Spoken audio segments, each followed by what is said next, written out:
ఈ ఉదయకాల సమయంలో నాన్న మాట్లాడమాకండి. యేసు వైపు చూచడం ద్వారా పౌలు భక్తుడు అంటాడు, ఓ ప్రియమైన మన సంఘం పేరు ఏంటండి?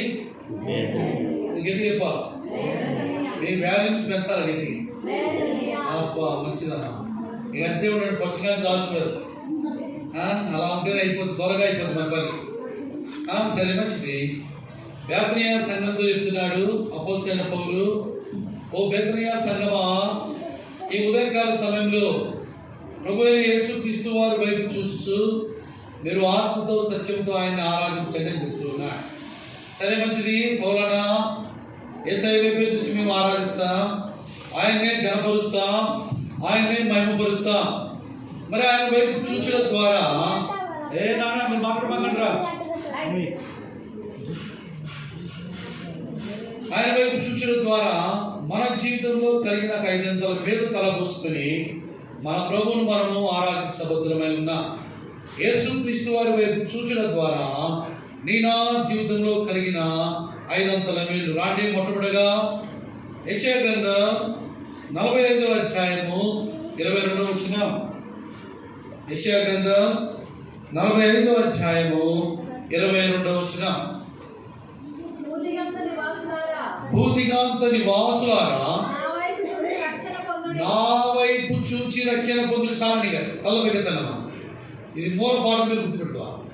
అలాగనే చెప్పాలా, వాక్యం చదవగానే ఇక తల్లబెగెత్తాలి, ఇది గుర్తుపెట్టుకోండి. మంచిది. మొట్టమొదటిగా యేసుక్రీస్తు వారి వైపు చూచడం ద్వారా నా జీవితంలో కలిగిన మొట్టమొదటి మేలు ఏంటంటే, యెషయా భక్తుడు అంటాడు, ఓ బేతనియా సంఘమా, ఆ మొట్టమొదటి మేలు నేను చెప్తా అంటాడు. సరే యెషయా, నువ్వే చెప్పు. ఆయన వైపు చూస్తే మనకేం కలిగిందన్నా అంటే ఆయన అంటాడు, రక్షణ కలుగుతూ వచ్చింది. ఏం కలుగుతుంది వచ్చిందంటే రక్షణ కలుగుతూ వచ్చింది. ఆయన వైపు చూచడం ద్వారా నా జీవితంలో ఈ గొప్ప రక్షణ కలుగుతూ వచ్చింది. ఈ గొప్ప రక్షణ బట్టి మన ప్రభుని ఏం చేయాలంటే పక్కనోకి వినపడకుండా గట్టిగా ఆరాధన చేయాలి. ఎట్లా చేయాలా? పక్కనోకి వినపడకుండా గట్టిగా ఆరాధన చేస్తే నువ్వేం చేసి దేవుడికి అర్థం కదా. ఇలా మార్చేద్దాం, ఓకేనా? రక్షణ కలుగుతూ వచ్చింది. మొట్టమొదటిగా ఒకప్పుడు లోకంలో క్రీస్తు వెలుపట చూడకూడని వాటన్నిటి వైపు చూస్తూ వచ్చా. అవునా కదండి? చెప్పాలా మీరు? అవునా కదా? అవునా కదా? మెడగా ఎటు తిరిగితడు తిరిగా. అవునా కదా? తిప్పగలిగినంతసేపు తిప్పా, మెడరాలు పట్టేసినంత వరకు చూసా, అన్ని వైపులా చూసా, ప్రయోజనం లేదు. దేవునికి స్తోత్రము. ప్రభువైన యేసుక్రీస్తు వారి వైపు చూసే భాగ్యం ఇస్తూ వచ్చాడు. అవునా కదండి? క్రీస్తు వెలుపడే రక్షణ లేదు, క్రీస్తు వెలుపడే ఆనందం లేదు, క్రీస్తు వెలుపడే సావాసం లేదు, క్రీస్తు వెలుపట ఆయన్ని ఆరాధించే భాగ్యం లేదు. దేవునికి స్తోత్రము. ఆయన వైపు చూసే భాగ్యం ఇచ్చాడు. ఆయన వైపు చూచడం ద్వారా నీకు నాకు గొప్ప రక్షణ కలుగుతూ వచ్చింది. దేవుని నుండి రక్షణ కలుగుతూ వచ్చింది. పాపము నుండి, శాపము నుండి, పాతాళము నుండి. అంతే కదండి? అవునా కదా? నేను ఏది చెప్పినా మీరు తలకాయ లోపండి, అంతే సార్. తప్పు చెప్పినా ఒప్పు చెప్పినా అలా ఉండకూడదు. ఎలా ఉన్నారా? తిరిగి రాదు చెప్పండి కొద్దిగా. దేవుని నుండి రక్షణ, పాపం నుండి, శాపము నుండి, పాతాళం నుండి రక్షించాడు. ప్రియమైన వారా, ఈ రక్షణ అత్యధికమైన ప్రాముఖ్యమైనది. దేవుడు మన జీవితంలో ఏమైనా చేయొచ్చు, చేయకపోవచ్చు. అవునా కదా? అమ్మా నా వైపు చూడండి అమ్మా, మీరు నా మాటలు అయితే గమనం ఉంచాలి, మీరు శ్రద్ధగా వినాలి. 5 విషయాలు వినాలా. 5 విషయాలు ఆరాధనలో ప్రభుని 5 విషయాలు బట్టి ఆరాధించాలి. సరే, ఎక్కడి దాకా వచ్చింది? పాపం నుండి, శాపం నుండి ప్రభు మనల్ని రక్షించాడు. ప్రియమైన వారా, ఈ గొప్ప రక్షణ భాగ్యము దేవుడు నీకు నాకు అనుగ్రహిస్తూ వచ్చాడు. పేతురు భక్తులతో అంట కొంతమంది అన్నారంట, ఓ పేతురన్నా, యేసు ప్రభు వారి వైపు చూస్తేనే రక్షణ కలిగిద్దా? వేరే వాళ్ళ వైపు చూస్తే రక్షణ కలగదా? లోకము గొడ్డుపోయిందా? లోకంలో దొరకని ఏమైనా ఉన్నాయండి ఈరోజు? ఎవరున్నాయన్నా? ఎవరున్నాయా? ఏమీ లేవు, అన్ని చూస్తాయి కదండి. డబ్బు ఉండాలి కానీ అడుగుతారేమండి. నా మీద కోపం లేదుగా, లేదా అది యెహోవా విమోచించిన వారి తల మీద ఏమన్నారా? ఏమన్నారక? నిత్యానందం ఉన్నారా? నీలకుండా ఉండకూడదు, మీరు సంతోషంగా ఉన్నారా ఈ సమయం? సరే, మంచిది. పేతురు గారు చెప్పారట, ఈ రక్షణ యేసు ప్రభువు మాత్రమే ఇస్తాడా, లోకంలో ఎవరు ఇరా అని లోకంలోకి పోయారంటండి. లోకంలో అన్ని వైపులో చూశారంటండి, ఎక్కడ ఈ రక్షణ దొరకలేదు. అందుకే పేతురు భక్తుడు మాట, అపోస్తుల కార్యములు 4వ అధ్యాయము 12వ వచనం,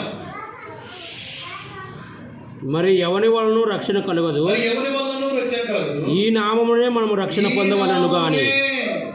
ఎవరి వలన ఈ రక్షణ కలగదు? ఎవరి నామం కలిగిందండి? యేసుక్రీస్తు నామమునే. ఈ నామమునే రక్షణ పొందవలెను గాని, ఆకాశము క్రింద మనుషులలో ఇవ్వబడిన మరి ఏ నామమున రక్షణ పొందలేము. రక్షణ లేదండి, ఏ నామమున లేదు. మానవుని ప్రేమించింది యేసుప్రభువా, మానవుని కొరకు ఈ లోకానికి వచ్చింది యేసుప్రభువా. నీ నా పాప శిక్షను తన మీద వేసుకుంది యేసుప్రభువా. నీ కొరకు నా కొరకు నలగొట్టబడింది యేసుప్రభువా, నీ కొరకై నా కొరకై. ఆ గొప్ప దేవుడు ఆ కలవరి శిలువలో నీకు బదులుగా నాకు బదులుగా ఆకాశములకు భూమికి మధ్యలో ఒక నిలువు కొయ్య అడ్డు కొయ్యకు మధ్యలో నీ కొరకై నా కొరకై వేలాడబడుతూ వచ్చాడు, తన ప్రాణం ఇస్తూ వచ్చాడు. ఆయన దారిపోసిన అమూల్యమైన రక్తం చేత నీకు నాకు ఏం కలుగుతూ వచ్చిందండి? గొప్ప రక్షణ కలుగుతూ వచ్చింది. అందుకనే ప్రియమైన వారా, ఈ ఉదయకాల సమయంలో ఆయన వైపు చూచడం ద్వారా మనము పొందిన రక్షణ జ్ఞాపకం చేసుకొని మన ప్రభుని ఏం చేయాలా? ఆరాధించాలా. నీ కొరకై నా కొరకై ఆ యేసు ప్రభువు ప్రాణం పెడుతూ వచ్చాడు. ఆయన అమూల్యమైన రక్తాన్ని ధారపోస్తూ వచ్చాడు. నీకు నాకు గొప్ప విడుదల కలగజేస్తూ వచ్చాడు.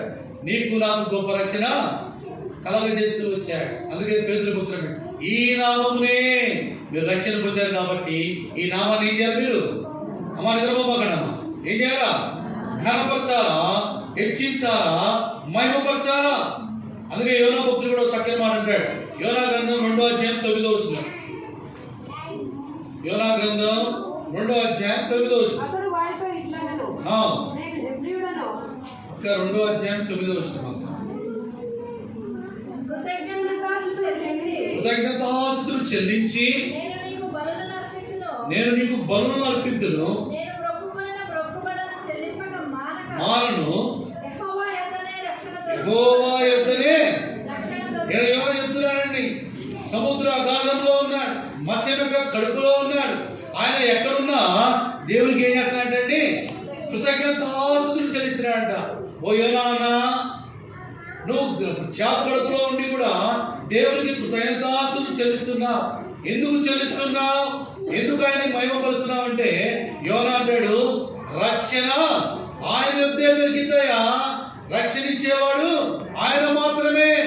ఆయన ఇచ్చిన రక్షణ బట్టి ఆ రక్షకు నేను ఏం చేస్తాను? కృతజ్ఞత స్తుతులు చెల్లిస్తాను. ప్రియమైన వారారా, ఈ రక్షణ పొందిన మనము, ఈ రక్షణలోకి వచ్చిన మనము పాపంలో నుండి, శాపంలో నుండి, పాతాళంలో నుండి తప్పించబడిన నీవు నేను పొందిన ఈ రక్షణ బట్టి మన ప్రభుని ఏం చేయాలంటండి? ఆయన ఆరాధించాలా, గణపరచాలా. మొట్టమొదటిగా యేసుక్రీస్తు వారి వైపు చూస్తే ఏం కలిగిందంటండి? రక్షణ కలుగుతూ వచ్చింది. ఆ రక్షణ బట్టి మన ప్రభుని మనము ఆరాధించబద్ధమై ఉన్నాం. రెండోదిగా రండి, ఆయన వైపు చూచడం ద్వారా నీ నా జీవితంలో కలిగిన రెండో మేలు. కీర్తన గ్రంథం 34వ అధ్యాయము 5వ వచనం. వారు ఆయన తట్టు చూడగా వారికి వెలుగు కలిగెను. వారి ముఖము ఆ మక్కలు పేజీలని బైబిల్ అసలు పేజీలే రావట్లే. ఏంటి వానగా తెలిసేసం దిగిరి అసలు బాగా రావట్లేదు. మంచిది. రెండోది ఇక్కడ అంటాడు, కీర్తనకారుడు అంటాడు, వారు ఆయన తట్టు చూడగా వారికి ఏం కలిగిందండి? వెలుగు కలుగుతూ వచ్చింది. రెండోదిగా ఆయన వైపు చూడడం ద్వారా మనకి ఏం కలిగిందండి? వెలుగు కలుగుతూ వచ్చింది. మొట్టమొదటిగా రక్షణ కలుగుతూ వచ్చింది, రక్షణ ఇచ్చాడు. రెండోదిగా ఏం కలుగుతూ వచ్చిందంటే, అమ్మా మీరు ఒకటే గమనించాలా, ఎవరు వచ్చినా వారి ప్లేస్ లో కూర్చుంటారు. మీరు నా మాటలనే గమనం ఉంచాలి. మీరు ఇది నేర్చుకోవాలి, ఇది ప్రాముఖ్యమైన విషయం. పిడుగు పడినా మీరు పక్కకు కూడా చూడకూడదు. అర్థమైందా? ఇది నేర్చుకోవాలా, ఆత్మ మీద దిగుతాం. మీరు శ్రద్ధగా వాక్యం వైపు చూడాలా. ఎన్నాళ్ళు ముసులు ఇలా తెలిపించింది, అమ్మా యేసయ్యా స్తోత్రమయ్యా. మాకిలో ఒకటే వర్షం అవుతుంది, ఇవాళ కూసు మంచి వాళ్ళు వస్తారో రారంటాం. ఏకేసారు రాక వస్తానా, అసలు మా ఊరు వస్తున్నారు ఇంటి నుంచి ఖమ్మం నుంచి మంచిగా, ఆహా యేసయ్యా నీకు స్తోత్రమయ్యా. మా ఊరు నెమ్మదిగా ఆర్చుకొని తీర్చుకొని నెమ్మదిగా వస్తారయ్యా. వచ్చిన ఏం చేస్తారు, ఎవరు వస్తారో వాళ్ళకి వెళ్ళి చూస్తారయ్యా, నీ వైపు చూడకుండా. అది మానేద్దాం. ఈ ఉదయకాల సమయంలో ఎవరి వైపు చూద్దాం, యేసయ్య వైపు చూద్దామండి. ఇది శ్రేష్టకరమైన సమయం. రెండవదిగా ఆయన తట్టు చూస్తే ఏం కలిగిందంట, వెలుగు కలుగుతూ వచ్చింది. ప్రియమైన వాళ్ళారా, ఆయన తట్టు చూడనప్పుడు మనం ఎక్కడున్నాం, చీకటిలో ఉన్నాం. అసలు చీకటి అంటే ఎవరు అంటే రాని ఎఫెసీయులకు రాసిన పత్రిక 5వ అధ్యాయం 8వ వచనం. ఎఫెసీ 5:8. మీరు పూర్వమందు ఏమైపోయామంటండి, చీకటి అయి ఉన్నాం. చాలండి. ప్రియమైన వాళ్ళారా, ఎవరట చీకటి, మనమే చీకటి. ఇక్కడ పౌలు భక్తుడు అంటాడు, అయ్యా సతీశాన, ఓ బేతనియా సంగమా, క్రీస్తు వైపు చూడక తొలగి ఆ గొప్ప దేవుడు వెలుగు తొలగి నీ నా జీవితం ఎలా ఉందో తెలుసా, చీకటిమయంగా ఉంది. నీ నా జీవితం చీకటిలో ఉంది, అంధకారంలో ఉంది, గాఢాంధకారంలో ఉంది, మరణాంధకారంలో ఉంది.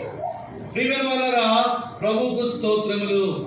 ఈ చీకటిలో ఉన్న నిన్ను నన్ను దేవుడు ఏం చేస్తూ వచ్చాడంటే వెలుగులోకి తీసుకొని వస్తూ వచ్చాడు. ఆయన వెలిగిస్తూ వచ్చాడు. కీర్తనకారుడు చక్కని మాట చదువుతారా, కీర్తన గ్రంథం 18వ అధ్యాయము. కీర్తన 18వ అధ్యాయం 28వ వచనం. నా దీపమును వెలిగించువాడవు నీవే, నా దేవుడైన యెహోవా. చాలండి. ఇక్కడ కీర్తనకారుడు అంటాడు, ఓ బేతనియా సంగమా, ఈ ఉదయకాల సమయంలో నా ప్రభువుని నేను ఆరాధిస్తా, నా ప్రభువుని నేను ఘనపరుస్తా. ఇలా చీకటి ఉంది, అంధకారం ఉంది, వెలుగులే లేదు. అయితే దేవునికి స్తోత్రములు. అరే మీరు మాట్లాడొద్దన్నా, మాట్లాడితే ఎవరపడు.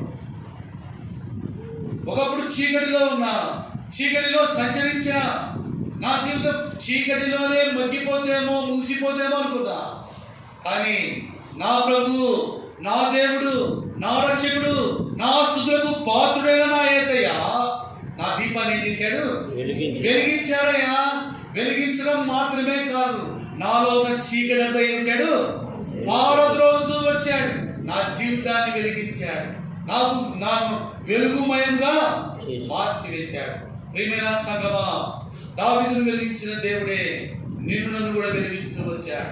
చీకటిమైన నీ నా జీవితాన్ని యెషయా భక్తుడు ఇంకా చక్కని మాట్లాడాడు. చదువుతారా, యెషయా గ్రంథం 59వ అధ్యాయము 9-10 వచ్చిన. యెషయా గ్రంథం, కావున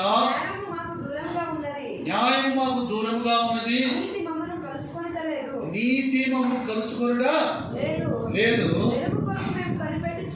వెలుగు కొరకు మేము కనిపెట్టుచున్నాము కానీ చీకటియే ప్రార్థిస్తుంది. నడుచున్నాము గోడ కొరకు. చూడండి మన పరిస్థితి ఇక్కడ చెప్తున్నాడు. యెషయా భక్తుడు అంటున్నాడు, యేసు ప్రభువారి వైపు చూడక తొలగి, ఆ వెలుగు పొందక తొలగి నీ నా జీవితం ఎలా ఉందయ్యా అంటే గుడ్డివారి వలె ఉంది. వెలుగు కొరకు కనిపెడుతున్నా, ప్రకాశం కొరకు కనిపెడుతున్నాం. అందరూ చీకటిమయమే, అందరూ చీకటిలోనే ఉన్నామండి. వెలుగు ఎక్కడి నుంచి వస్తుంది, ఎక్కడ రావట్లే. వెలుగు కొరకు కనిపెడుతున్నా, ప్రకాశం కొరకు ప్రయాసపడుతున్నా, కానీ వెలుగు అనేది కనబడట్లే. ఎలా ఉన్నామయ్యా అంటే గోడ కొరకు గుడ్డివారి వలె కడుగులాడుతున్నా. మీకు అంతకు వచ్చినప్పుడు చెప్పానో లేదు, ఒక గుడ్డివాడంట ఇంకో గుడ్డివాడితో చెప్పిండట. ఏం చెప్పాడు తెలుసా, ఒరే గుడ్డోడా, వీడు గుడ్డోడై ఉండి గుడ్డోడు ఏమన్నాడండి, అక్కడ చూస్తారేమండి మీరు అంత సీరియస్గా చూడమా. నేను తిరుగురు పోవాలనుకుంటున్నా, అతనికే ముసురు తల్లి అక్కడ చూడమాకండి. నాకెళ్ళి నా వర్షం కింద నేను భయపడని అయిపోద్ది. నాదేముంది వెళ్ళిపోతాయి ఇంకో గంటలో. కాబట్టి అలా సంతోషంగా ఉండండి. అది ఒక గుడ్డోడికి ఒక గుడ్డోడి తేవాలంటండి, వీడిగా చూపుకున్నాడు.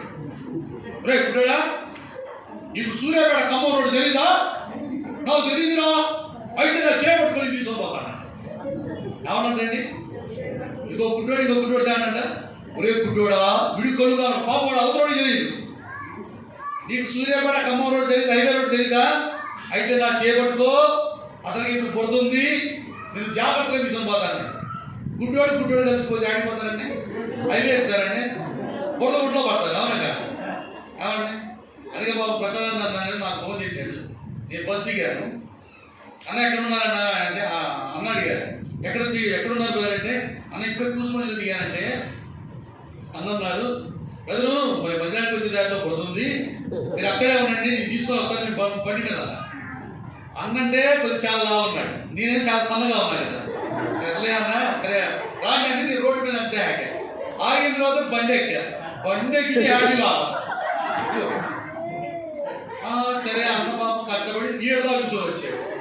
రోడ్డు మీదే హ్యాండ్ లాగకపోతే బురద కొట్టడం సన్నమని తెగించుకోవస్తే అసలుకే తెలిసి వచ్చా. నేను చెప్పాను, నేను దిగి నడిచిపోతాలే అన్న, నువ్వు వద్దులే కదా, నువ్వు బంగ్లా పో, నేను నడిచిపోతాలే ప్రశాంతంగా. అన్న పడితే లేవచ్చు, నేను పడితే ఎవరు లేపుతాడండి, నేను పోలీసు అదే నెమ్మది నడుచుకుంటచ్చు. ఏమన్నా సరే వచ్చు సంతోషం. ప్రియమైన సంగమా, నేను చీకటిలో ఉన్నప్పుడు, నేను అంధకారంలో ఉన్నప్పుడు, గుడ్డివారి వలె గోడ కొరకు తడుగులాడుచున్నప్పుడు, నీ నా పాపాన్ని బట్టి, నీ నా శాపాన్ని బట్టి, నీ నా దోషాన్ని బట్టి, నీ నా అతిక్రమాన్ని బట్టి నేను ఈ పాపమనే చీకటిలో, ఈ పాపమనే లోకంలో సంచరిస్తున్నప్పుడు ప్రభువైన యేసుక్రీస్తు వారు నీ నా జీవితాన్ని వెలిగించాలని, నీ నా జీవితాన్ని వెలుగుమయంగా మార్చాలని, నీలో ఉన్న నాలో ఉన్న చీకటిని పారద్రోలాలని ఈ లోకానికి వెలుగుగా వచ్చారు. ఆయన ఈ లోకానికి వచ్చిన కారణం ఏంటయ్యా అంటే, రాని యోహాను సువార్త 8వ అధ్యాయం 12వ వచనం. యోహాను సువార్త 8వ అధ్యాయం 12వ వచనం. యోహాను సువార్త 8:12. మరలా యేసు, నేను లోకమునకు వెలుగును, నన్ను వెంబడించువాడు చీకటిలో నడవగా జీవపు వెలుగు కలిగి ఉండునని వారితో చెప్పారు. చాలండి, దేవునికి స్తోత్రం. ఆయన ఎందుకు వచ్చాడంట? నిన్ను నన్ను వెలిగించడానికి వచ్చాడు, నీలో ఉన్న నాలో ఉన్న చీకటిని పారద్రోలడానికి వచ్చాడు, నీ నా జీవితాన్ని వెలుగుమయంగా చేయడానికి వచ్చాడు. అందుకే పేతురు భక్తుడు అంటాడు, ఓ చక్కని మాట అంటాడు. పేతురు రాసిన మొదటి పత్రిక 2వ అధ్యాయం 9వ వచనం. పేతురు రాసిన మొదటి పత్రిక, అయితే మీరు చీకటిలో నుండి ఆశ్చర్యకరమైన తన వెలుగులోనికి మిమ్మల్ని పిలిచిన వాని గుణాతిశయములను ప్రచురము చేయు నిమిత్తము. చాలండి, అది పేతురు భక్తుడు అంటాడు, చీకటి నుండి మనం ఎక్కడికి వచ్చామంటండి? ఆశ్చర్యకరమైన తన వెలుగులో తీసుకొని వచ్చాడు దేవుడు. వెలుగులోనికి వచ్చిన నీవు ఏం చేయాలంటే ఆయన గుణాతిశయములు ఏం చేయాలంటండి? ప్రచురం చేయాలా.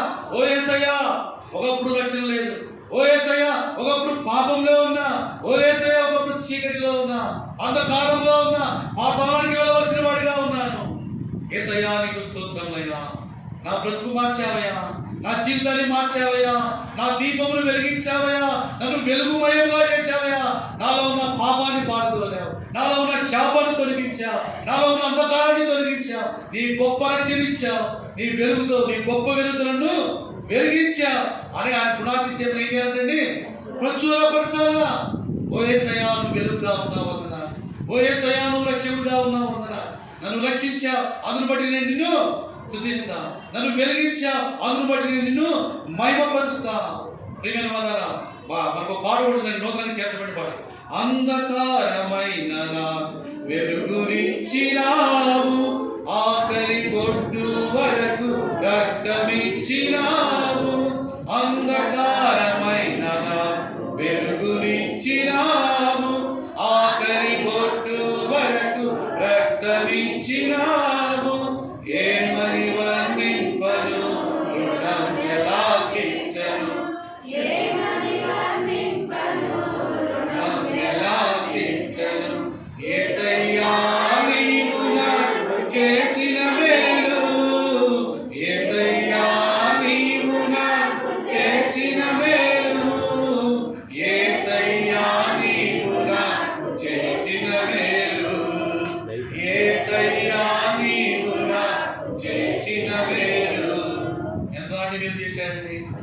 రక్షణ లేని మనకు పాతాళానికి, వేదనకరమైన స్థలానికి, దుఃఖకరమైన స్థలానికి వెళ్ళవలసిన నేను నన్ను రక్షిస్తూ వచ్చాడు. రెండవదిగా చీకటిమైన నీ నా జీవితాన్ని వెలిగిస్తూ వచ్చాడు. అందుకే నీ నా జీవితాన్ని రక్షించిన దేవుణ్ణి, నీ నా జీవితాన్ని వెలుగుమయంగా చేసిన దేవుణ్ణి మనం ఆరాధించబద్దులమై ఉన్నాం. మొట్టమొదటిగా రక్షణ ఇచ్చాడు, రెండవదిగా వెలుగునిచ్చాడు, మూడవదిగా ఆయన వైపు చూస్తే మనకు కలిగిన మూడవ మేలు. యెషయా గ్రంథం 40వ అధ్యాయము 30వ వచనం. యెషయా గ్రంథం 40వ అధ్యాయము 31వ వచనం. యెహోవా కొరకు ఎదురు చూచువారు నూతన బలము పొందుదురు. చాలండి. మూడవదిగా ఆయన వైపు చూస్తే ఏం కలిగిందండి? నూతనమైన బలం కలిగింది. ప్రియమైన అమ్మ కళ్ళ మిగతాడమ్మా లాస్ట్ వాడు నేను రిఫరెన్స్ మొత్తం రాసిస్తా, ఏ బాధ లేదు. మీరు ఎన్నే చూడాలి. నా వైపు ఇలా కాన్స్టెంట్ కానీ శ్రద్ధగా ఉంటే చెప్పగలుగుతాను. మూడవదిగా ఆయన వైపు చూస్తే నూతనమైన బలం అంటే నూతన బలం కలిగిందండి. బలము కలిగిందని రాయొచ్చాను, అవునా కాదా? ఏసారి వైపు చూస్తే బలం కలిగిందని రాయొచ్చాను, అక్కడ ప్రత్యేకంగా రాశాడు నూతన బలం అంటే బైబిల్ అందుకే ధ్యానించి చదవాలన్నా. బలము కలిగిందని రాయాలి, నూతన బలము. నూతన బలం అంటే మనం ఎప్పుడైతే బలహీన పడతామో, ఎప్పుడైతే కృంగిపోతామో, ఎప్పుడైతే భయపడతామో. రోజుకి ఎన్నిసార్లు భయపడతామండి? ఎన్నిసార్లు బలహీన పడతాం? చాలాసార్లు బలహీన పడతాం, అవునా కదా? ఎప్పటికప్పుడు వచ్చేదాన్ని, ఎప్పుడు రీఫ్రెష్గా వచ్చేదాన్ని ఏమంటారంటే నూతన బలము. నేను ఒకేసారి ఇచ్చి కాకుండా ఉండండి. నువ్వు ఎప్పుడైతే బలహీన పడతావో, ఎప్పుడైతే దిగులు పడతావో, నా వల్ల కాదని కృంగిపోతావో, వెంటనే యేసుక్రీస్తు వారి వైపు చూస్తే ఏమైపోతుంది? నూతన బలం వెంటనే వచ్చేసిందండి, ఎప్పటికప్పుడు వచ్చింది. ఆయన వైపు చూస్తే ఏం కలిగిందంట? నూతన బలం కలిగిందంట. నూతన బలం ఎవరికి కావాలా? ఎవరికి కావాలండి? బలం ఎవరికి కావాలా? బలహీనంగా కావాలా? మనకి ఎందుకు బలం కావాలా? మనం బాగానే ఉన్నామంటే కీర్తనకారుడైన దావీదు అంటాడు, నీకు దేవుడిచ్చే బలం కావాలా? ఎందుకో తెలుసా? మనం ఎలా ఉన్నామో తెలుసా? కీర్తన 31:10. కీర్తన 31:10. నా బ్రతుకు దుఃఖముతో వెళ్ళబుచ్చుచున్నాను, నిట్టూర్పులు విడుచుటలో నా ఏళ్ళు గతించుచున్నవి. నా దోషమును బట్టి నా బలము తగ్గిపోవచ్చున్నది. నా దోషాన్ని బట్టి నా బలము తగ్గిపోవచ్చున్నది. అర్థమైందండి? ఎందుకు మనం బలహీనులయ్యా? ఎందుకు మనకు యేసుప్రభువు వారి యొక్క బలం కావాలంటే మన దోషాన్ని బట్టి మనం ఏమైపోయామంట? బలహీనులైపోయా. ఈ బలహీనుడైన మనిషికి దేవుడిచ్చే బలం కావాలా? మూడవదిగా ఆయన వైపు చూస్తే ఏం కలిగిందంట? బలం కలిగింది. మామూలు బలం, నూతన బలము. ఎప్పటికప్పుడే. కాసేపు నవ్వితే మాకు తిరుమలలో మా బాబారు ఆయన పెద్దగా నవ్వుతాడు, అని నవ్వుతాడు. అసలు మేము సన్నం ఉన్నాగా, నేను నవ్వినా మీరు మాట్లాడి చాలా చిన్నగా మాట. మీరు ఎలాంటి ఆనందం చేస్తారో చూస్తా, ఏం కాదు. 26 సంఘాలు మీ గురించి చెప్పొద్దు, బ్యాటరీ గురించి గుర్తు పెట్టుకోండి, రాసి పెట్టుకోండి. ఆయన అంటాడు మా బావుడు ఒకసారి పెద్దగా నవ్వండి, నవ్వి అంటాడు లోకంలో అంటారు కానీ నవ్వి అంటాడు మా బావా, అరే సతీష్ ఇయ్యాలేదో ఉంది నాయన ఈ విధంగా నవ్వుతుంది. లోకంలో ఉంటాం కదండి, అంతే కదండి. కాసేపు నవ్వితే కాసేపు దుఃఖము.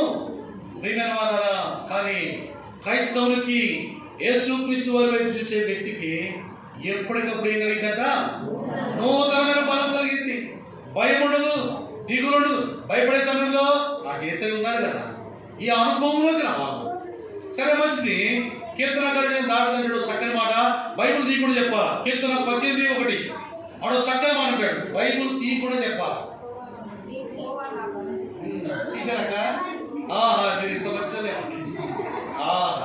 అరే మీరు ఆగండ్రా, నాది అయిపోయిందిలో పెడుతుంది మీరు మీటింగ్ చేస్తారు. ఏమంటాడు దావీదు? అంటాడు యెహోవా నా బలము అంటాడండి. దావీదా నీ బలం ఏమిటి? ఎలుగుబంటి వచ్చింది, ఏం చేశాడు? మీరు చెప్పడం చాలా కష్టం, నేను అప్పుడు చెప్తాను. ఎలుగుబంటి వచ్చింది, చంపేశాడు. సింహం వచ్చింది, చీల్చేశాడు. గొలియాతు వచ్చాడు, టైం అయిపోతుంది, 20 నిమిషాలు అయిపోయిందండి, అతనిలో కూర్చా. గొలియాతు వచ్చాడు, చంపేశాడు. సౌలు వెంబడించాడు, ఏం చేయలేకపోయాడు. అవునా కదండి? అవునా కదండి? దావీదు గురించి రాయబడింది, దావీదు పోయిన చోటల్లా గెలుస్తూ వచ్చాడు. అవునా కదండి? ఓడిపోయిన సందర్భం ఉందా? నా బైబిల్లో లేదు, మీ బైబిల్లో ఉందా? ఎక్కడ? ప్రతి చోట గెలిచాడు. ఇంత బలవంతుడు అంటాడు దావీదు అంటాడు, దావీదా ఇంత బలవంతుడు నేను చూడలేదయ్యా, దావీదా నీలాంటి పరాక్రమవంతుడు చూడలేదయ్యా అంటే దావీదు ఏం మాట్లాడమయ్యా, అది నా బలము కాదయ్యా, నా బలం ఎవరు తెలుసా, నా దేవుడే. ఓ ఏం మాట్లాడుతున్నావు, అట్ట మాట్లాడమేమయ్యా. అసలు దావీదు ఎంత బలవంతుడు తెలుసా అంటే ఒక మాట చెప్తాను. దావీదు ఎంత బలవంతుడు తెలుసా, రాండి 2 సమయాలు కింద 18:3 2 సమయాలు 18:3. జనులు నీవు రాకూడదు, మేము పారిపోయినను జనులు దాన్ని లక్ష్య పెట్టరు. మాలో సగం మంది చనిపోయినను జనులు దాన్ని లక్ష్య పెట్టరు. మా వంటి 10,000 మందితో నీవు చాటి. ఒక దావీదు ఈజ్ ఈక్వల్ టు 10,000 మంది సైనికులు అంటే ఎంత బలవంతుడండి. 10,000 మందికి ఎంత శక్తి ఉంటుందో సైనికులకి, దావీదు ఒక్కడికి అంత శక్తివంతుడు అంటున్నాడు. దావీదా ఈ శక్తి ఎక్కడి నుంచి వచ్చిందయ్యా, దావీదా ఈ బలం ఎక్కడి నుంచి వచ్చిందయ్యా అంటే దావీదు అంటాడు, ఈ బలం ఎక్కడి నుంచి వచ్చిందో తెలుసా, నా దేవుడి నుండి వచ్చింది. దావీదుకి బలం ఇచ్చిన దేవుడే నీకు నాకు కూడా బలం అనుగ్రహిస్తాడు. ఆయన ఎంతో బలపరిచే దేవుడుగా ఉన్నాడు. కృంగిపోయినప్పుడు, నిరాశ చెందినప్పుడు, గుండె చారిపోయినప్పుడు, దిగులు పడే సందర్భంలో, దైనందిక జీవితంలో నా జీవితంలో ఎన్నో మార్లు కృంగిపోతాను. మనుషులుగా మనం ఏంటి బలహీనం కదండి. అరే మీకు దెబ్బలు పడతాయి, మీరు అరవద్దున్నా, నేను చెప్పేది బాగా డిస్టర్బ్ అవుతుంది. మా జీవితంలో అండి బాగా కృంగిపోయినప్పుడు, నిరాశ పడినప్పుడు, అయ్యో ఏంటయ్యా అనుకున్నప్పుడు లోపల పరిశుద్ధాత్మ దేవుడు అంటాడు, సతీష్ అన్న కేకలు పెట్టి చెబుతావే, కేకలు పెట్టి చెప్పిన దేవుడు నీకు లేడా. నేను అనుకున్నా, ప్రభా ఆయన బుద్ధి ప్రభా నన్ను క్షమించు, నువ్వు నాకుండా నాకు భయం ఏంటి. అవునా కదండి. ఎన్నిసార్లు బలపరుస్తూ వచ్చాడండి, ఎన్నిసార్లు ధైర్యపరుస్తూ వచ్చాడండి. మనం కృంగిపోయినప్పుడు, దుఃఖంలో ఉన్నప్పుడు, బలహీనపడినప్పుడు, వేగంలో ఉన్నప్పుడు, శ్రమలో ఉన్నప్పుడు, శోధంలో ఉన్నప్పుడు ఎన్ని మార్లు బలపరిచాడు. బైబిల్లో మాట్లాడింది కీర్తన 29:11. కీర్తన 29:11 త్వరగా కీర్తన 29:11. యెహోవా తన ప్రజలకు ఏం ఇస్తాడండి, బలం అనుగ్రహిస్తాడు. ప్రియమైన వారా, మూడవదిగా యేసు ప్రభువు ఇలా బలాన్ని అనుగ్రహిస్తూ వచ్చాడు. మూడవదిగా ఆయన వైపు చూచడం ద్వారా బలహీనమైన వాళ్ళను బలపరుస్తూ వచ్చాడు. మన సమస్యల్లో, మన శోధనలో, మన ఇరుకుల్లో, ఇబ్బందుల్లో, వ్యాధి బాధల్లో, ఎలాంటి పరిస్థితుల్లో ఉన్నా సరే, కృంగిపోయినప్పుడల్లా సరే, బలహీనమైనప్పుడు బలపరిచాడు, రక్షించాడు. రక్షింపబడిన నాడు కూడా మనకు ధైర్యం ఉంది, మనకు బలం ఉంది. ఎవరండి? చిన్నపిల్లలు అంటారు, మా నాన్న ఉన్నాడు, మా అమ్మ ఉందంటాడు. ఈరోజు క్రైస్తవులు ఎవరున్నారు? గట్టి చెప్ప ఎవరున్నారు? ఎంత గట్టిగా చెబుతున్నారే అండి. ఈరోజారా మరి సౌండ్ లేదు. మా ఇంటికి ప్రార్థన అయిపోయింది, ఒక్కసారి బయటికి అప్పుడు చూద్దాం మా స్వరం అంటారా. సరే మంచిది. మూడవదిగా ఆయన వైపు చూస్తే ఏం కలిగిందంటే నూతనమైన బలం కలిగింది. ఎప్పటికప్పుడు వచ్చే బలం, ఎప్పటికప్పుడు కృంగిపోయినప్పుడు బలపరిచే బలము దేవుడు నీకు నాకు అనుగ్రహిస్తూ వచ్చాడు. అందును బట్టి దేవుని స్తుతించాలి. మొట్టమొదటిగా ఆయన వైపు చూస్తే రక్షణ కలుగుతూ వచ్చింది. రెండవదిగా ఆయన వైపు చూస్తే వెలుగు కలుగుతూ వచ్చింది. మూడవదిగా ఆయన వైపు చూస్తే నూతనమైన బలం కలుగుతూ వచ్చింది. నాలుగవదిగా రండి మత్తయి సువార్త 11:28. ఇది కూడా చెప్పొచ్చండి. ప్రయాసపడి భారం మోసుకొచ్చిన సమస్త జనులారా నా యుద్ధకు రండి. అబ్బా భలే బతికిచ్చారండి. పెద్దలు తెలిసింది ముందు చెప్తారుగా. సరే మంచిది. ప్రయాసపడి భారం మోసుకొచ్చిన సమస్త జనులారా నా యుద్ధకు రండి, నేను మీకు విశ్రాంతి. నాలుగోది అంటే ఇక్కడ నా వైపు చూడండి అన్నది, కానీ దేవుడు పిలుస్తూ ఉన్నాడు అన్నాడు. పిలిచినప్పుడు చూద్దామా లేదండి? చూద్దామా లేదా అన్న? మా బ్రదర్స్ అసలు దూరే ఇది తెరవండి. చూద్దామా లేదా పిలిచినప్పుడు? నాలుగోదిగా ఆయన వైపు చూస్తే ఏం కలిగిందంటే విశ్రాంతి కలిగింది. ఏం కలిగిందంటే విశ్రాంతి కలిగింది, నెమ్మది కలిగింది. విశ్రాంతి ఎప్పుడు కలిగింది తెలుసా అండి? మనం చదువుకున్న వచనంలో ఉంది, మన భారము తొలగించబడ్డారు. ఎప్పుడు కలిగిందంట? ఇప్పుడు ఎప్పుడు సంతోషం కలిగింది, ఎప్పుడు సమాధానం కలిగింది? అక్కడ అంటాడు ప్రయాసపడి భారము, ప్రతి వాళ్ళు ఒక భారం మోస్తున్నారు. రకరకాల భారాలు అంటే అవునా కదా? అనారోగ్య భారం ఒకరికి, కుటుంబ భారం ఒకరికి, అప్పుల భారం ఒకరికి, అవునా కాదండి? రకరకాల భారాలు ఉన్నాయి, అవునా కదా? అవునా కాదండి? ఇలాంటి భారాల్లో ఉన్న దేవుడు ఏం చేస్తూ వచ్చాడు తెలుసా? ఆ భారం నుండి తొలగించి నీకు నాకేమిస్తాడు? విశ్రాంతిని కలగజేస్తాడు. బైబిల్లో చక్కని మాటలు ఉన్నాయి రండి. కీర్తన గ్రంథం 55:22. కీర్తన 55:22. నీ భారము యెహోవా మీద మోపుము, భారము యెహోవా మీద మోపుము, ఆయనే నిన్ను ఆదుకొనును. మన భారం ఏం చేయాలంటే దేవుని మీద మోపాలా. ఆయన మీద మోపితే ఏం చేస్తాడు? ఆయన నిన్ను నన్ను ఏం చేస్తాడు? ఆదుకుంటాడు. నీ భారం యెహోవా మీద మోపుము, ఆయన నిన్ను ఆదుకొనును. ప్రియమైన వాళ్ళారా, అందుకే దేవుడు అంటాడు, అది యూనివర్సల్ కానీ మొత్తం ప్రపంచానికి మొత్తానికి పిలుపది 11:20. ప్రయాసపడి భారం మొత్తం సమస్త జిల్లారా ఏం చేయాలా? నా ఎదురు రండి, నేను మీకు విశ్రాంతిని ఇస్తా. ఎలా ఇస్తావు ప్రభా విశ్రాంతి? మా తల మీద ఎన్నో భారాలు ఉన్నాయి, మా తల మీద ఎన్నో మూటలు ఉన్నాయి. ఏం చేస్తావు? ఆ భారాన్ని తొలగించి ఇస్తానయ్యా విశ్రాంతి. ఎలా ఇస్తావు? కీర్తనకారుడు చెప్తాడు, ఓ బేతనియా సంగమా నేను చెప్తా రండి. ఎలా చెప్పాలా దావీదండి అంటే, నీ భారం విషయంలో నువ్వు మోయమాక. ఎవరి మీద వేయాలా? దేవుని మీద మోపు. అప్పుడు ఏం చెప్తాడు ఆయన? ఆయన నిన్ను నన్ను ఆదుకుంటాడు. ఏం చక్కని మాట అండి. మనం మోస్తే మనం దుఃఖపడటమే. ఒక వ్యక్తి ఉన్నాడంట, మంచి ఎండాకాల సమయంలో గడ్డి మోపు కోసుకొని తల మీద పెట్టుకొని చెప్పులు లేకుండా నడుస్తున్నాడండి. మధ్యాహ్నకాల సమయంలో విపరీతమైన ఎండవేళ్ళలో నడుస్తూ ఉన్నాడంట. నడుస్తూ ఉంటే వెనకాల ఒక ఆయన గుర్రబండి ఆయన వచ్చాడండి. వస్తే ఆయన కనిపించిందంట, గుర్రబండి నడిపి ఆయనకు వచ్చి అనిపించిందంట, అయ్యో ఆ సోదరుడు ఎవరు మంచి ఎండవేళ చెప్పులు లేకుండా గడ్డి మోపు బరువుతో పోతున్నాడు, పాపం ఎండకు పోతున్నాడు అని చేసి, అయ్యా ఇక బండి ఎక్కు, నేను తీసుకొని పోతాను, చేరవలసిన గమ్యస్థానానికంటే ఆయన ఏమన్నాడండి, అయ్యా ఎంత మంచివాడు అయ్యా, వాళ్ళు అర్థం చేసుకున్నాడు. గుర్రబండి ఎక్కాడంటే ఎక్కిన తర్వాత బండి పోతుందంట. బండి పోతా ఉంటే డ్రైవింగ్ చేసే ఆయనకి, నడిపే ఆయనకి ఈయన ఏం చెప్తున్నాడు వెనక్కి చూసాడంటే, ఈ అన్న గడ్డి మోపు నెత్తి మీద పెట్టుకొని బండి కూర్చున్నాడు. ఏం చేశాడంట? గడ్డి మోపు నెత్తి మీద పెట్టుకొని బంగారంలో కూర్చున్నట్ట. అదేంటయ్యా గడ్డి మోపు నెత్తి మీద పెట్టుకున్నావు అంటే ఆయన అంటాడంటే, ఎంత తెలియగలడు మా అన్నయ్య, మీరు మంచి, మీరు మహాజ్ఞాపకుడు, మీ అన్నయ్య కదా మా అన్నయ్య అంటాడంట. ఆయన అయ్యో ఏదోనే పాపం నన్ను ఎక్కించుకున్నావు బండి మీద, నా బరువే నీ బండి మోస్తుంది, ఈ గడ్డి మోపు బరువు ఎందుకు నా తల మీద పెట్టుకున్నా. ఏమండి అసలు వాడెక్కడున్నాడు? వాడు గడ్డి మోపు ఎక్కడుంది? మొత్తాన్ని మోసేది ఎవరు? ఈరోజు క్రైస్తవుడుగా నీ నా పరిస్థితి కూడా అంతే.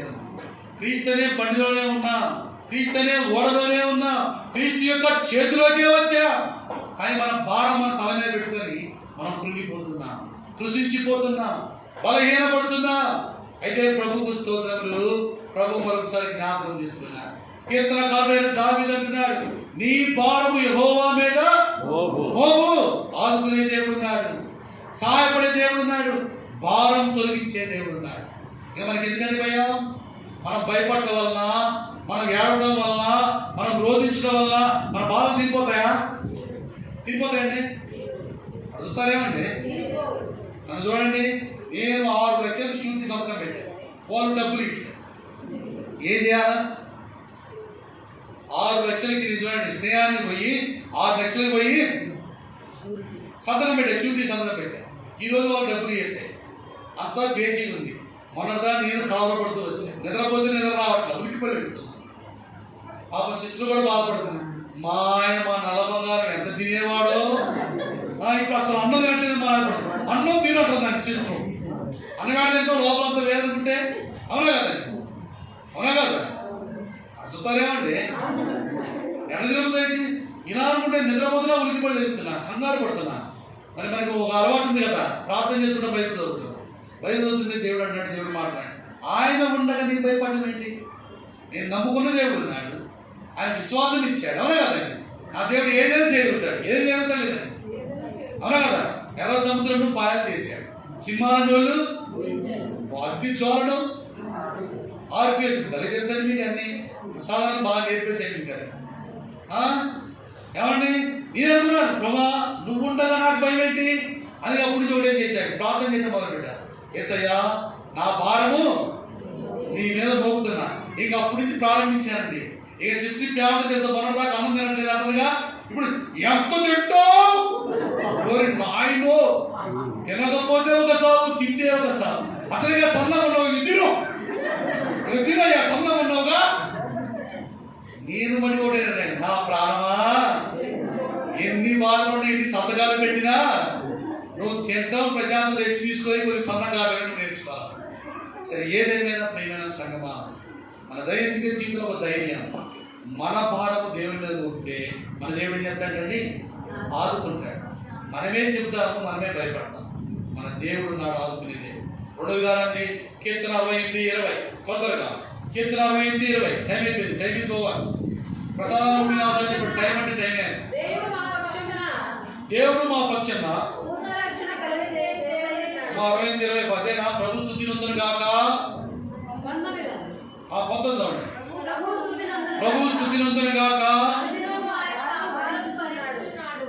అనుదినము ఆయన మా భారము భరించుచున్నాడు.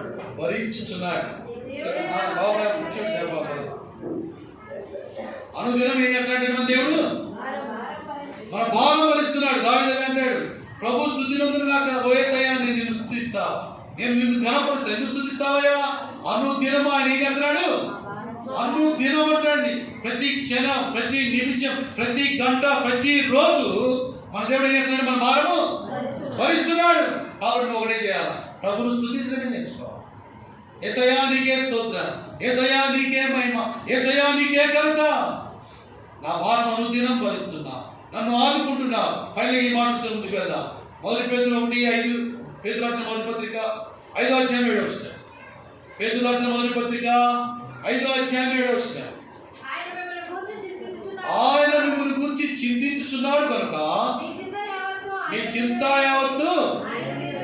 ఎవరున్నారండి ఇంత గొప్పదేవి ఎక్కడ ఎదుగుతాడండి? మన భారం ఆయన మీద వేయమంటున్నాడు. అనుదినం ఆయన మన భారం భరిస్తున్నాడు, మనల్ని ఆదుకుంటున్నాడు, మన కొరకు ఏం చేస్తున్నాడండి, చింతిస్తున్నాడు అండి. ఇంత గొప్ప దేవుడు ఉండగా మనం భయపడడం ఎందుకు? ఏమండి, అందుకే ఆ గొప్ప రక్షణలోనికి వచ్చిన మనము, ఆ వెలుగులోనికి వచ్చిన మనము, ఆయన బలము పొందుకున్న మనము మన భారం ఎక్కడ వేయాలండి, దేవుని మీద వేయాలా.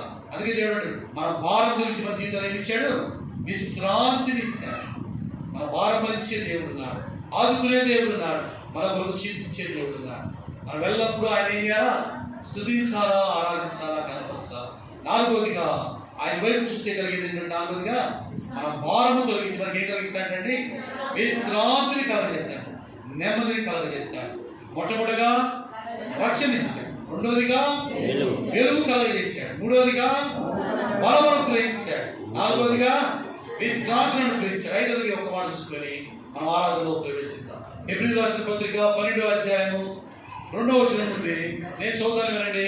విశ్వాసమునకు కర్తయు దాన్ని కొనసాగించువాడునైనా యేసు వైపు చూడాలి. అంటే 5వదిగా ఆయన వైపు చూస్తే ఏం కలిగిందండి, విశ్వాసం కలిగింది. ఏం కలిగిందండి, ఏం కలిగిందంటే గట్టి చెప్పాలి. ఆయన ఎవరంట, విశ్వాసమునకు కర్త. విశ్వాసమునకు కర్తయు దాన్ని కొనసాగించువాడునైనా యేసు వైపు చూడాలి. ఆ విశ్వాసము కర్త యేసు వైపు చూస్తే మనకు విశ్వాసం కలిగింది, ఒక నమ్మిక కలిగింది, ఒక ధైర్యం కలిగింది, ఒక నిరీక్షణ కలిగింది. ఏంటో తెలుసా, యేసయ్య వస్తాడు, నన్ను పరలోక రాజ్యాన్ని తీసుకొని వెళ్తాడు. ఇదే కదా మన విశ్వాసం. క్రైస్తవులకు నమ్మకం ఏంటి, అంతే కదా.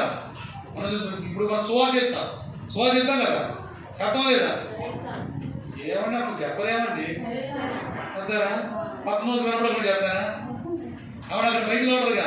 నేను మైకులో ఏం తెలుసా, అసలుగా సన్నగా ఉన్నాగా, నా స్వరం చిన్నగా ఉంది కదా, నేను ఎంత గట్టిగా తెలుసా, నేను చచ్చిపోతే ఆడిపోతాను తెలుసా, ఆడిపోతా. మా నాన్న పర్వతరాజ్యంలో ఒక చెట్లు కొనేసాడు, 2 గుంటలు కొనేసాడండి. ఒక నిశ్చయం ఉంది కదా మనకి, అవునా కదా? బయటికి గమనించండి, వాళ్ళు వదిలేసేయండి. ఏంటంటే మన నిశ్చయిత ఇక్కడ కన్ను మూస్తే పర్వత రాజ్యంలో కళ్ళు పెడతాం. క్రైస్తవులకి విశ్వాసం, నమ్మిక, నిరీక్షణ ఏంటంటే, నా కొరకు పునాదులు కలపట్టం, నా కొరకు బంగారమైన దేశం ఉంది, నా కొరకు సంతోషం కలిగిన రాజ్యం ఉంది. ఇది మన నిరీక్షణ, అవునా కదండి? ఎందుకు ఈ భక్తి, ఎందుకు ఈ ఆరాధన, ఎందుకు ఈ క్రైస్తవ జీవితం, ఎందుకు ఆయన సేవించడం? నా దేవుడు నా కొరకు ఏం సిద్ధపరిచాడు? పునాదులు కలిగిన పట్టణాన్ని సిద్ధపరిచాడు. బంగారుమైన దేశము, బంగారు వీధిలో తిరిగే భాగ్యం అండి. అబ్బా ఏం ఆధిక్యతని, అవునా కదా? అలాంటి గొప్ప పట్టణానికి పోతామని ఒక విశ్వాసం ఎలా వచ్చిందంటే యేసుక్రీస్తు వారి వైపు చూచడం ద్వారా. ఏంటా విశ్వాసం? పరలో ఆయన వస్తాడు నన్ను కొనిపోతుంది. సోదరు లేకపోతే అన్నమాట. యోహాను సువార్త 14వ అధ్యాయము 2-3 వచ్చినాడు. యోహాను సువార్త 14వ అధ్యాయము 2-3 వచ్చినాడు. నా తండ్రి ఇంట అనేక నివాసములు కలవు, నేను మీతో చెప్పుదును, నేను మీకు స్థలం సిద్ధపరచ వెలుచున్నాను.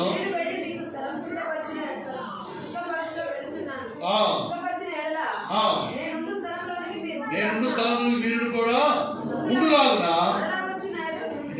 ఆయన మరలా వస్తాడు, నేను నన్ను వెళ్ళిపోతాడు ఆ పరలోక రాజ్యానికి, ఆ బంగారుమయమైన దేశానికి, యేసు ప్రభువారే వెలుగుగా ఉన్న దేశానికి, ఆ రాజ్యానికి, ఆనందము సంతోషమైన దేశానికి దేవుడు నిన్ను నన్ను తీసుకుని వెళ్తాడు. ఇదో మనకు విశ్వాసం, మన నిరీక్షణ, మన నమ్మకం. నేను ఇక్కడ కన్ను మూస్తే ఆ పరలోక రాజ్యంలో కన్ను తెరుస్తున్నాను, నా ప్రభుతో పాటు ఉంటారన్న ఒక విశ్వాసం ఎలా వస్తుందంటే ప్రభు అయిన యేసుక్రీస్తు వారి వైపు చూస్తున్నారు. ఆ విశ్వాసం కలుగుతూ వచ్చింది. 500 మేలు పొందిన మనం 500 మేలు కలుగుతూ వచ్చింది. మొట్టమొదటిగా ఆయన వైపు చూస్తే రక్షణ కలుగుతూ వచ్చింది. రెండవదిగా వెలుగు కలుగుతూ వచ్చింది. మూడవదిగా నూతన బలం కలుగుతూ వచ్చింది. నాలుగవదిగా విశ్రాంతి పొందుతూ వచ్చింది. ఐదవదిగా విశ్వాసం, పరలోక రాజ్యానికి వెళ్తామన్న ఒక విశ్వాసం, ఒక నమ్మిక, ఒక నిరీక్షణ కలుగుతూ వచ్చింది. 500 మేలు పొందిన మనము మన ప్రభువుని ఆత్మ సత్యంతో ఆరాధించబద్దులమై ఉన్నాం. మనందరం లేచి నిలబడి ఒక పల్లవి